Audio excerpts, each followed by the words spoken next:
All right, it's time to talk about the 5 pillars of information security. And you'll remember earlier I referred to the company as a big, sturdy tabletop, and then information security helping prop that tabletop up, make sure it's stable with all of our different processes and controls and frameworks and standards and all those wonderful things. Well, now we're going to talk about the 5 pillars of information security. That's what holds information security up and together as a strong program. So let's take a look at these pillars already. So here we go. We got us a Greek pantheon, or building. Okay, it's a building.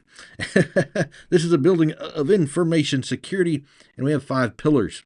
They are: number 1, confidentiality; number 2, integrity; number 3, availability; number 4, authenticity; and number 5, non-repudiation. Interesting word. All right, so that is the 5. All right, that wraps it. No, I'm just kidding. We're not there yet. No, just getting started.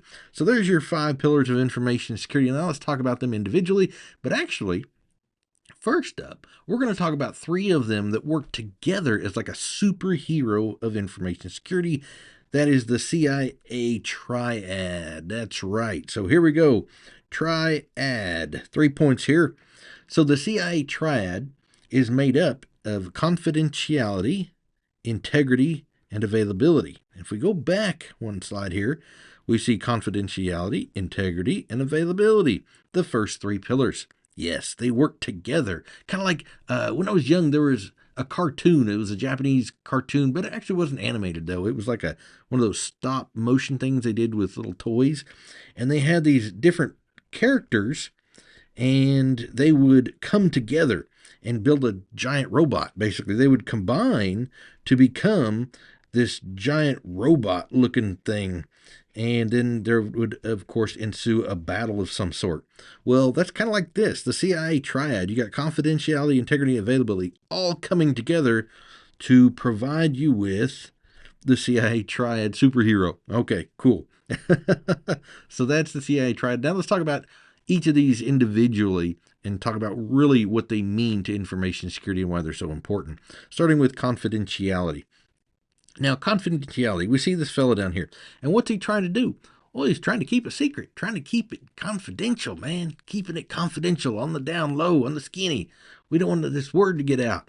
What is the word? I don't know. Bird's the word. It could be anything. We just won't want that to get out. So this is the idea of protecting data privacy. So here we go.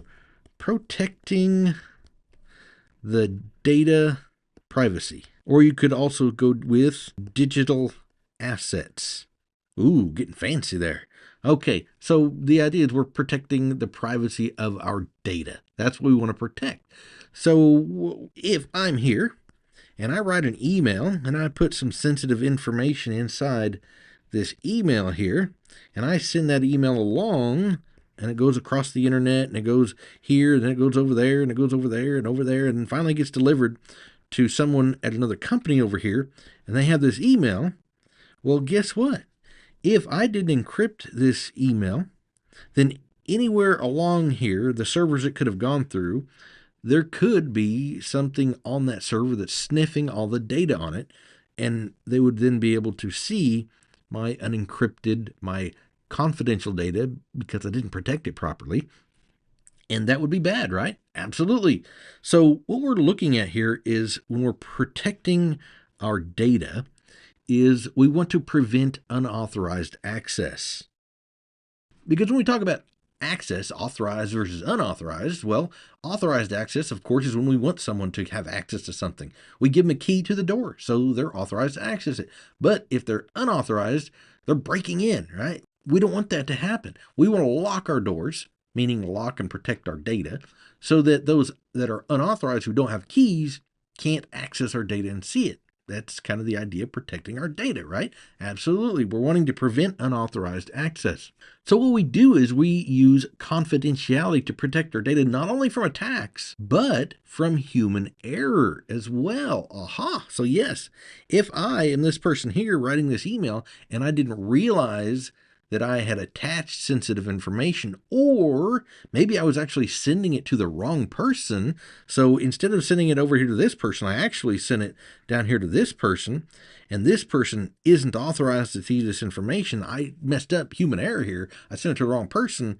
If it's encrypted and this person doesn't have a way to decrypt it, like a key, then I'm protecting against human error as well, not just attacks on someone trying to access my data. So that's the idea of confidentiality, making sure we're preventing unauthorized access by protecting our data. There we go. Super. So that's confidentiality. Moving on. Integrity. Yes, integrity and beyond. No, that was infinity and beyond. So anyway, integrity. This is the idea of protecting the trustworthiness or correctness of our data. So that's what integrity is. This means that we want to protect our data from unauthorized access. That's right, unauthorized access. Very good. So we're protecting it from unauthorized access, and confidentiality helps protect from that as well, as we talked about.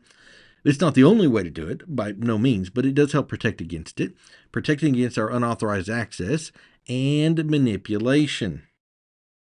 So we're talking about manipulation of our data, because if someone was to get in and have access to, let's say, one of our databases, and they shouldn't have access to it, then they can go in here and alter the data.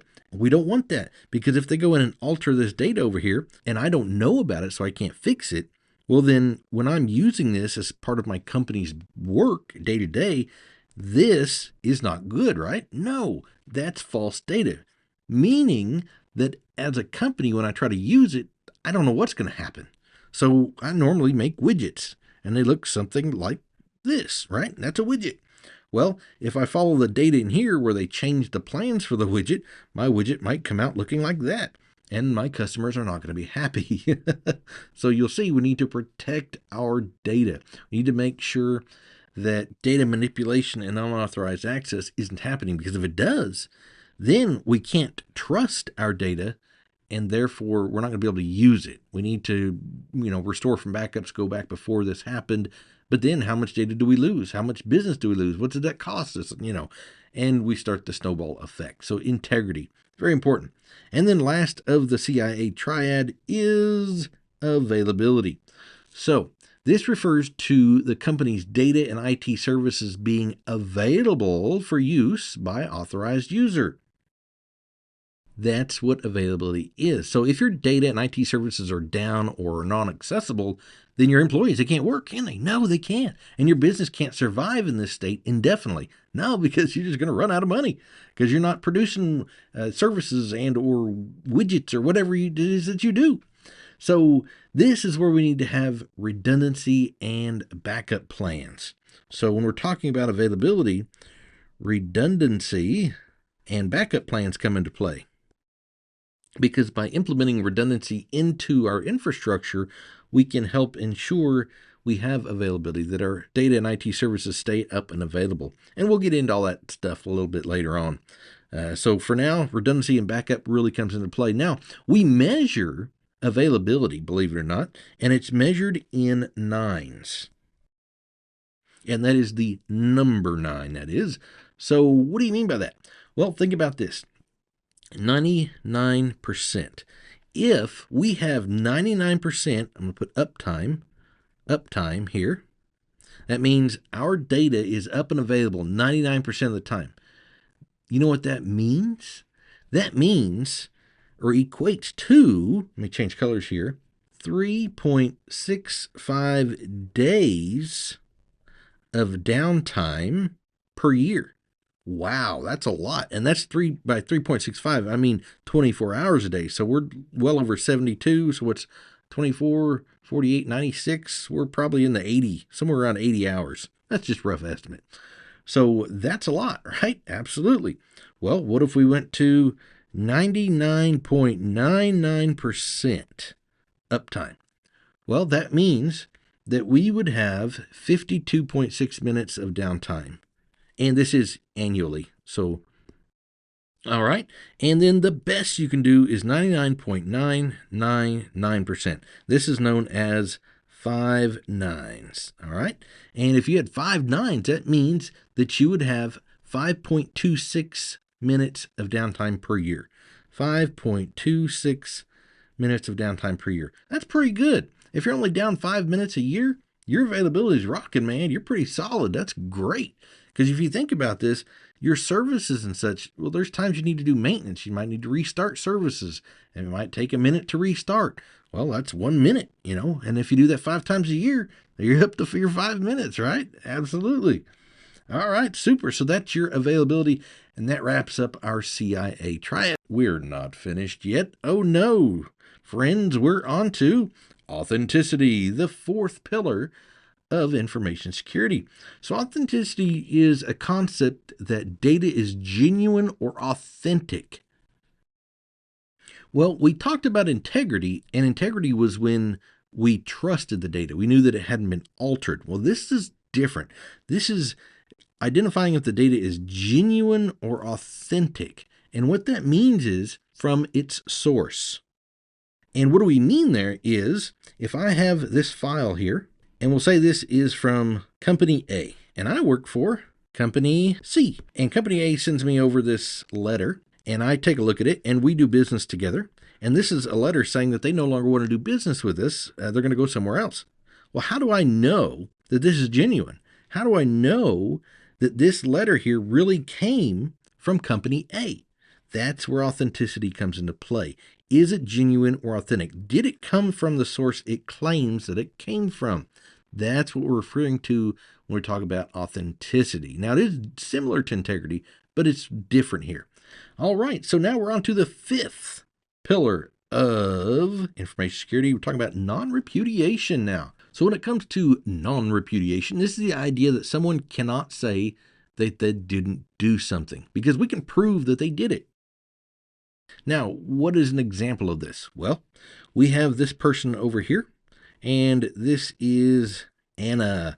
Anna sent an email over here to John, and it included a sensitive file that was attached here. And so she sent this over to John. John opens it up, and John works for another company and shouldn't have access to said sensitive file. So Anna has shared this with John, and this is against company policy. So at this point, what we would be able to tell is within the system logs, we could tell that Anna had sent John this sensitive file. It's right there in the logs. So we can see that she actually did that. That's called non-repudiation. And there's different ways to use non-repudiation, but the idea is we're going to be able to tell whether it's system logs or oftentimes this is discussed and used in examples with encryption keys, because you can use an encryption key to digitally sign an email, and that digital signature is only accessible by you and your keys. So the idea is if you signed it, then you're kind of saying, yep, it's mine, and we can prove that it is yours. So this can actually come about in two different ways with non-repudiation. Someone saying they didn't do something, we can prove they did. Or if someone said, yes, I did send the email. So for example, if an invoice was sent out but never paid, well, did Jack in accounting actually send the invoice? Well, we can use the logs to verify that, yes, he did. It's just that the customer didn't pay the invoice. So it's not Jack's fault for not sending the invoice. So the idea is, again, we have logs. We can verify what's happening in our systems. That's the key takeaway of non-repudiation. And that wraps up the 5 pillars of information security.